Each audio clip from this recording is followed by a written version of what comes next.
The Lamborghini Centenario is the automaker's tribute to the 100th birthday of company founder Ferruccio Lamborghini. Only 20 coupes and 20 roadster versions of the car will be built, and it starts at 1.75 million euros. All that money will buy those lucky 40 people a few tech advancements and a look that is distinctly Lamborghini, where everything has been designed to maximize aerodynamics and downforce and keep heat in check. The Centenario is powered by naturally aspirated V12 with 770 horsepower. Redline has been increased to 8,600 RPM, and Lamborghini says this makes it the most powerful engine the company has ever made.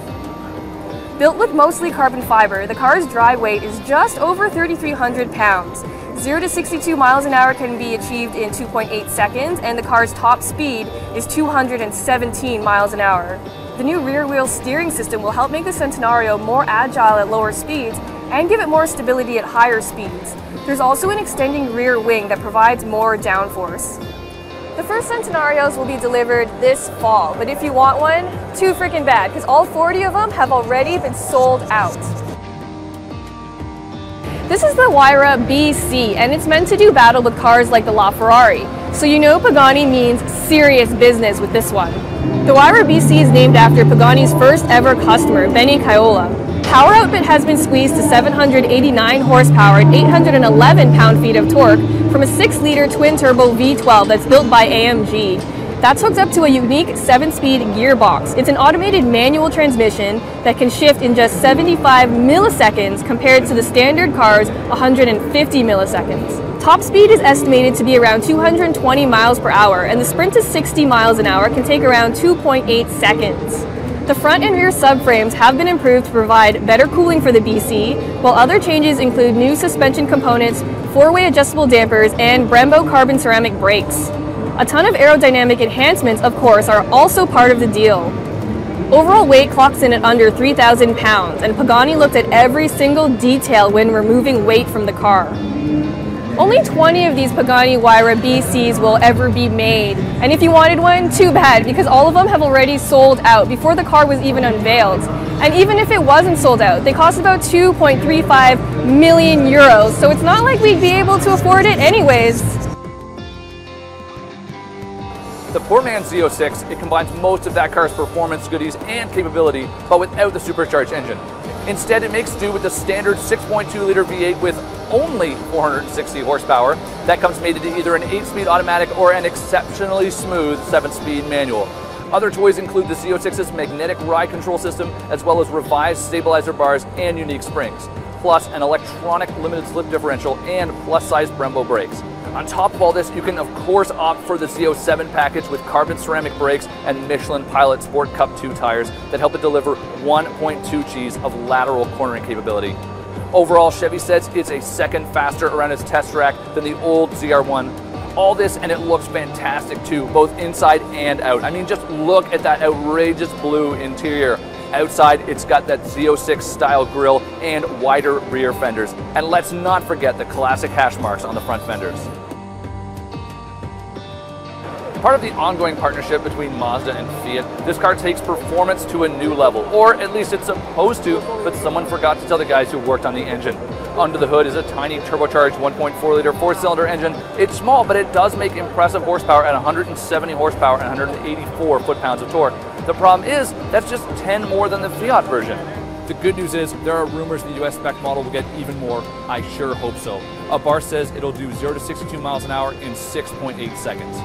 A 6-speed manual will be offered, as well as the world's coolest sounding automatic transmission, the Sequentiale Sportivo. More than just a silly paint job, it comes with a sport-tuned exhaust and a standard limited slip differential. If you're an Italian car snob, you'll probably care that each one of these vehicles comes certified by an Abarth technician and comes with a special numbered plaque. You'll probably care less about the price, and that's a good thing because I don't know what it is yet, but I can tell you I bet it'll be one expensive Miata. The coupe's new look is highlighted by a long clamshell hood, new LED headlights, and a new take on that signature Aston Martin grille and taillights. The profile is arguably the coupe's best angle, as the gorgeously sloping roofline and exaggerated rear haunches easily makes this the best looking car in the whole lineup. The DB11 is built on a new aluminum architecture that is lighter and stronger. The Grand Tour is powered by a 5.2-liter twin-turbo V12 with stop-start, and the British automaker claims that this is the most efficient DB in its history. Hooked up to an 8-speed automatic transmission, it has 600 horsepower and 516 pound-feet of torque, making the DB11 the most powerful DB ever. It also has a top speed of 200 miles per hour and can sprint to 62 miles an hour in 3.9 seconds. Aston Martin also has plans for a V8-powered DB11 and will likely source that engine from AMG. 3 drive modes will be available: GT, Sport, and Sport Plus, which will change how responsive the car is. Performance is bolstered by torque vectoring by braking and adjustable damping. Inside, the DB11 gets a 12-inch display and some other technology developed with Daimler, like an 8-inch TFT instrument cluster. The setup will be controlled by a dial and an optional touchpad that understands smartphone gestures. A new self-parking feature and a 360-degree camera is also available. The car arrives in the last quarter of 2016. So this DB11 is the most powerful and the most efficient DB that's ever existed, and I'm going to argue that it's also the most sexy. The GTC and the Lusso parts of the name come from historic Ferrari models, while the 4 signifies how it has 4 seats. So the name and increased practicality aren't that sexy, but everything else about the car is still pretty hardcore. Powered by an incredibly rare, naturally aspirated 6.3-liter V12 that revs all the way to 8,000 RPM, the GTC4 Lusso puts out 680 horsepower and 514 pound-feet of torque. 80% of that torque is accessible at a low 1750 RPM. This makes it more powerful than the FF it replaces, but Ferrari also says that it's 30% more efficient. The hatch does the sprint to 62 miles an hour in 3.4 seconds, and top speed is rated at 208 miles an hour. Besides the FF it replaces and the LaFerrari, this is the 3rd Ferrari to use all-wheel drive. The Grand Tourer also uses rear-wheel steering, which makes it more agile at lower speeds while increasing stability and responsiveness at higher speeds. The production version of the Regera concept unveiled last year. It's the latest offering from the Swedish boutique exotic car maker, pairing an 1100 horsepower 5-liter twin-turbo V8 with 3 electric motors. That'll send this Swedish rocket to 100 kilometers an hour or 62 miles per hour in just 2.8 seconds, 124 miles an hour in 6.6 seconds, and 186 miles an hour in 10.9 seconds. And it'll take roughly 20 seconds to reach its top speed of 255 miles an hour. And did I mention it looks just outrageous? Because it does, especially with that active rear spoiler and the brand's trademark doors. Weighing in at 3,505 pounds, it's roughly 900 pounds lighter than a Bugatti.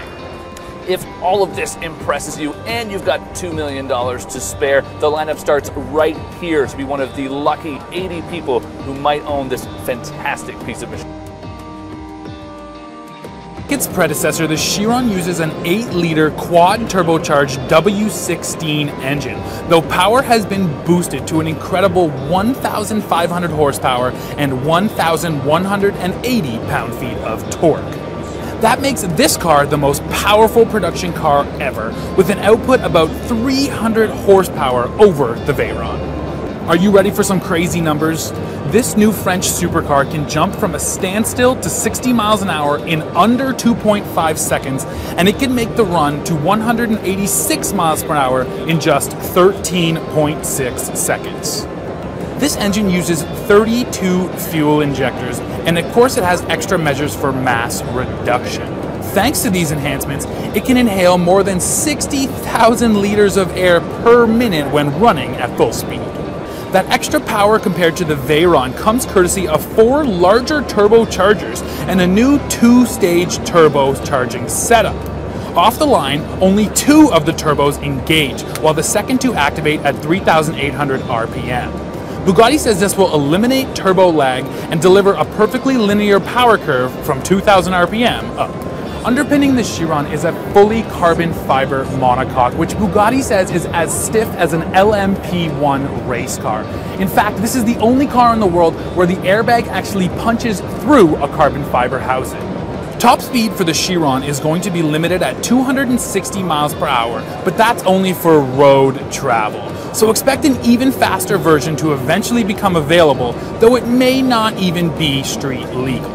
Bugatti has also said that it wants to go for a new world speed record with this car, which has a speedometer that goes up to 310 miles per hour. It might not quite make it to that mark, but expect it to be very fast. As can be expected from a car this expensive, the interior looks absolutely gorgeous and the leather looks so rich. Bugatti is only going to build 500 units of the Chiron, and the brand says that 1/3 of them are already spoken for. The price? Well, honestly, if you have to ask, you probably can't afford it, but each one of these cars is going to sell for 2.4 million euros. Porsche revived the 718 nameplate as an homage to the 718 sports car that won numerous races in the late 1950s and early 1960s. Porsche also brought back the designation so folks won't be confused between this car and all of those new 911 turbos. The standard Boxster uses a new 2-liter flat-4 turbo engine that cranks out 300 horsepower and 280 pound-feet of torque, while the Boxster S model comes with a 2.5-liter turbocharged mill, developing 350 horsepower and 309 pound-feet of torque. According to the brand, this new engine should help to enhance fuel economy by up to 14%. Both of the engines are paired to a 6-speed manual transmission as standard, although the PDK automatic is available as an option. Jumping from 0 to 60 miles an hour will take 4.5 seconds in the standard car, while the S model will do it in 4 seconds flat. To make sure the car can handle that new turbo power, Porsche has also retuned the suspension and added larger brakes. Now, the styling on the 718 Boxster looks very similar to the old car, but Porsche says that every single body part except for the luggage compartment, windshield, and the convertible top has been changed. The 911R is powered by the same 4-liter flat-6 engine that lives in the 911 GT3 RS, which means this car gets 500 horsepower and 338 pound-feet of torque.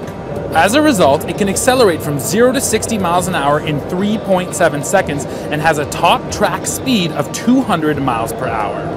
But the absolute best feature of all on this 911R is that every single one of these cars will come only with a 6-speed manual transmission.